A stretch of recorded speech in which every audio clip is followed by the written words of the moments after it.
Good morning, or afternoon, evening, whatever it is when you're watching this.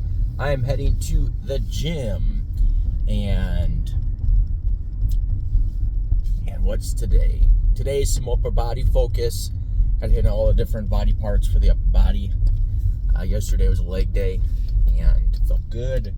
Legs are still sore. To go on my hamstrings and get some good attention to those. My quads got nice and sore after the first leg day with squats. Yesterday's leg day wasn't so much any quad focus; it was more hams and glutes, and which was good. So I did some sumo deadlifts. Legs are a little bit further out.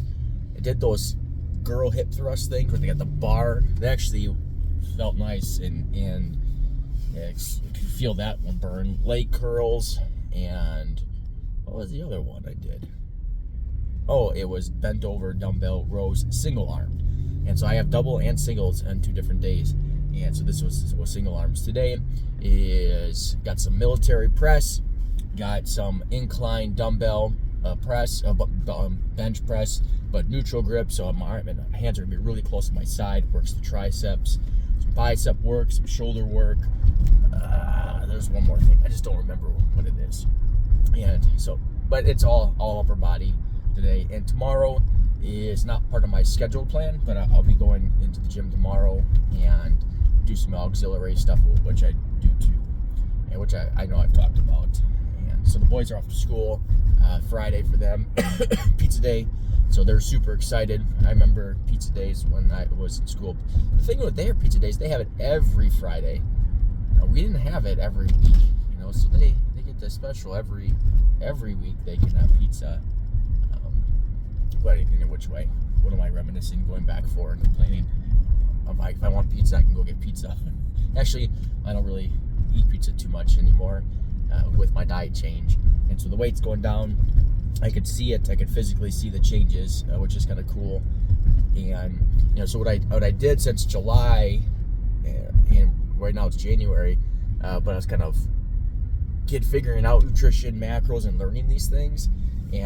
But as I started to learn more, then I started to bulk up intentionally, and now my coaches had me cut down a little bit, and then I go into a little maintenance before a phase of mass gaining. Because again, my goal is to just kind of get bigger, and I'm not fat, not that kind, but that's going to come with some of the gain. So you bulk up, and then you diet down and through your nutrition. Make sure you're always hitting the right macros, your proteins, your fats, and your good carbohydrates. And oh shoot, that reminds me, I forgot to bring something I wanted to bring, but whatever. All right, work-wise, and we got another loan officer that's is starting in the branch, and this is on top of the ones I've been talking about, so we continue to grow, and which is fantastic. Our loan officers are doing well. One of our loan officers, he asked if he could meet yesterday morning. So we're in Zoom, and we have breakout rooms. Just think about his different offices. He wanted to jump in my office and wanted to talk. I'm like, all right, sure, whatever. I thought regarding a deal. But he wanted to just say how grateful he is for what we do and how we've been helping his business, helping him grow, the things that we do that we provide to support his sales side, his operations side, and all of those things. And that was really cool to hear. You don't often hear those things. I mean, you can sometimes see appreciation from some people, and then they're happier, and they're growing, but you don't always hear it. And but he was another one that reached out yesterday and wanted to meet, and which is really cool, because I remember when he first came on, he was really not doing much business, and then he's starting to embrace what we teach, we coach, train. And he's been doing it, and he's growing. He's making more money than he ever has by far. Him and his wife were able to buy a big, nice, beautiful home, and now they're able to do some other things, and just really, really, really sweet and rewarding. And his goal is and is he wants his wife to, well, he's always getting to this, I guess, already. More stay at home, where she's having to work less hours. So she's got really cushy, I want to say cushy, but like with benefits and such, health insurance and such. So they wanted her to stay that, and for that, because it's just the best that there is. But any which way, it's just cool to when you get that appreciation, and it tells you that you're doing some things right. And one of these things I was talking about doing the right things, I was talking with one of my other loan officers yesterday, and he's a newer loan officer, well, newer to us, I should say, and just talking to him about always doing the right thing. And it's kind of like no duh, right?